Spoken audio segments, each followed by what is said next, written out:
What's going on, everyone? Hoop 2410 here with Run Pure Sports, and hopping on here today to talk about the big night last night that I had on DraftKings, specifically in the NBA.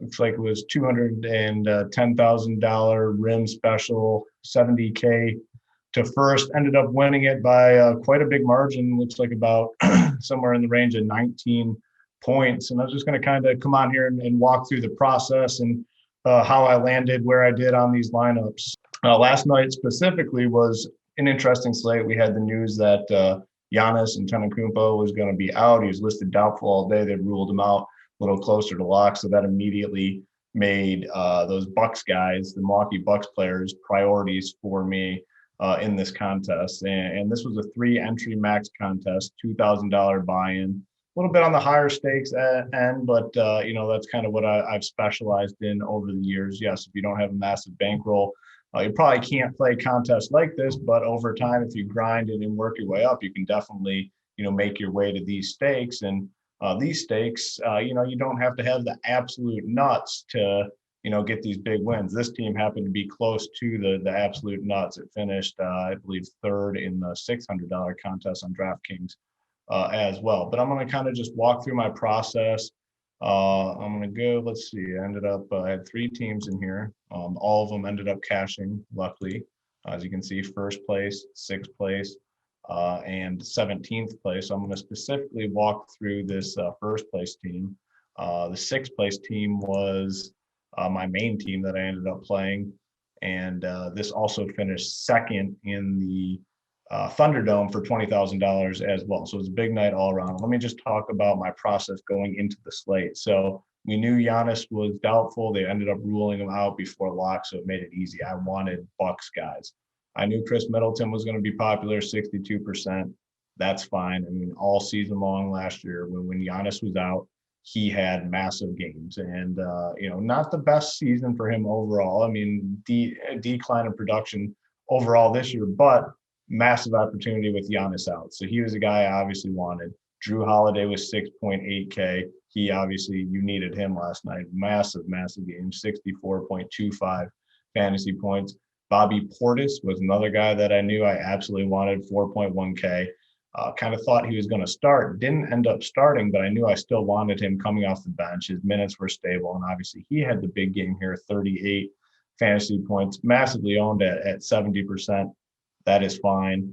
And then the other Bucks guy that I ended up playing was Pat Connington. He was announced a starter very, very late, like really, really late, probably 10, 15 minutes before lock. I knew a lot of people wouldn't have time to pivot onto Connington. So he's a guy that I knew I wanted exposure to in one of these teams. So this team, I was able to get in on him.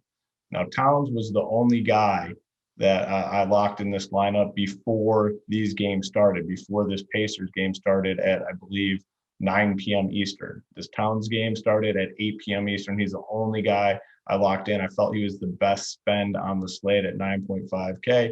We didn't have the other studs on the slate, so at 9.5K, Towns at home, favored in this game. I knew I wanted exposure to him, put up the big game, 56.5 fantasy points. So the key really to my success last night was keeping the flexibility open. And if you watch the NBA Hardwood show on Run Pure Sports with BigT and myself, Mangone gets in there, Titletown gets in there. If you watch those shows frequently, we always kind of talk about whether or not these slates are good to back end or if it's okay to lock guys in early on.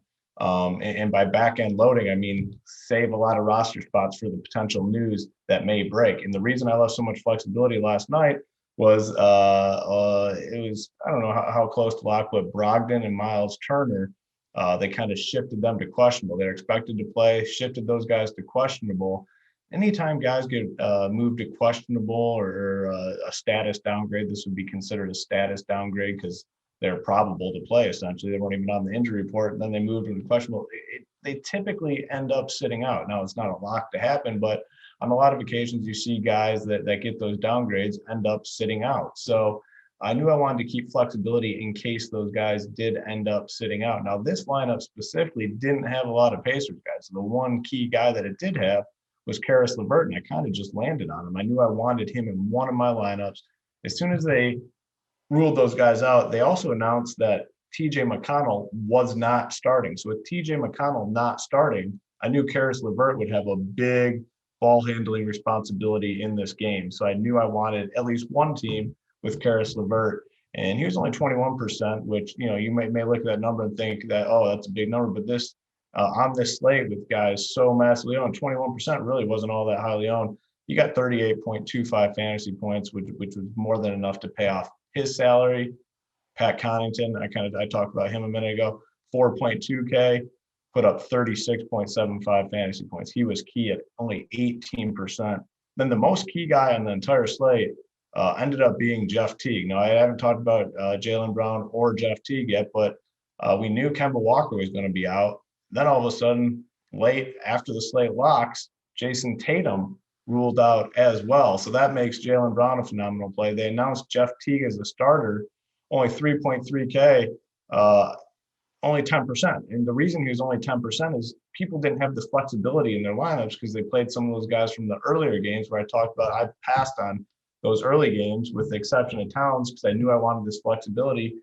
Jason Tatum gets ruled out. I have all the flexibility in the world. I'm able to get Jeff Teague at 10%. And at only 3.3K, puts up 34.5 fantasy points. Phenomenal game, 10%. He's likely the key to the win here.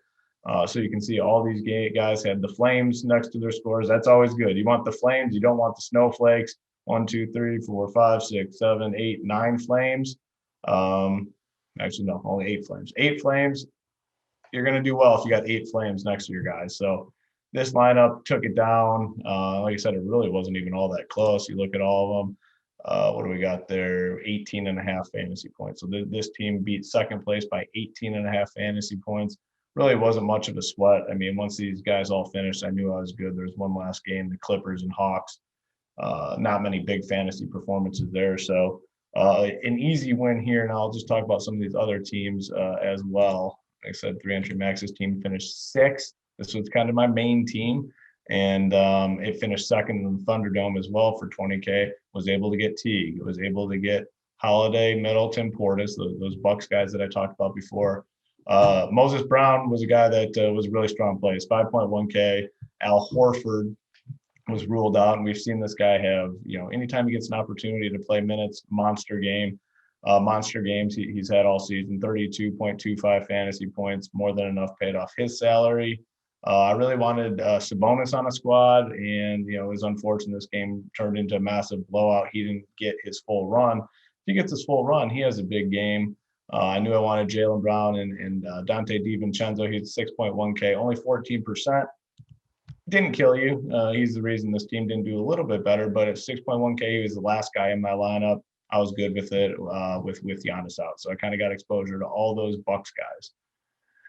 And then this last team, this is a team where I locked some guys in the early game. It was the Kings and the Cavaliers. They I think were the standalone 7:30 Eastern game. I wanted a little bit of Sexton. He's been playing a ton of minutes, big performances. Disappointed here, but I also locked in Halliburton at 5.5K, massive game at 37.75 fantasy points. And then you see more of the same guys here.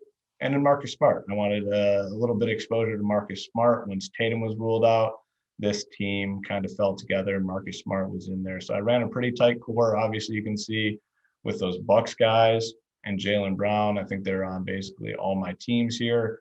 And then I mixed in some of the other pieces, Jeff Teague, Marcus Smart, Sabonis, Moses Brown. So real tight core here. They all obviously, most of these guys had big games, have the Flames next to their score. Like I said, that's always a good thing. So tight core, all of them mostly went off. That typically leads to good performances here in DFS. So it was a good night all around. Run Pure Sports team continues to run pretty damn hot. We have our core plays available for every single sport. BigT, myself, Hoop 2410, Mangone, AP, JSU, giving cores for basically every sport, every DFS sport around the industry.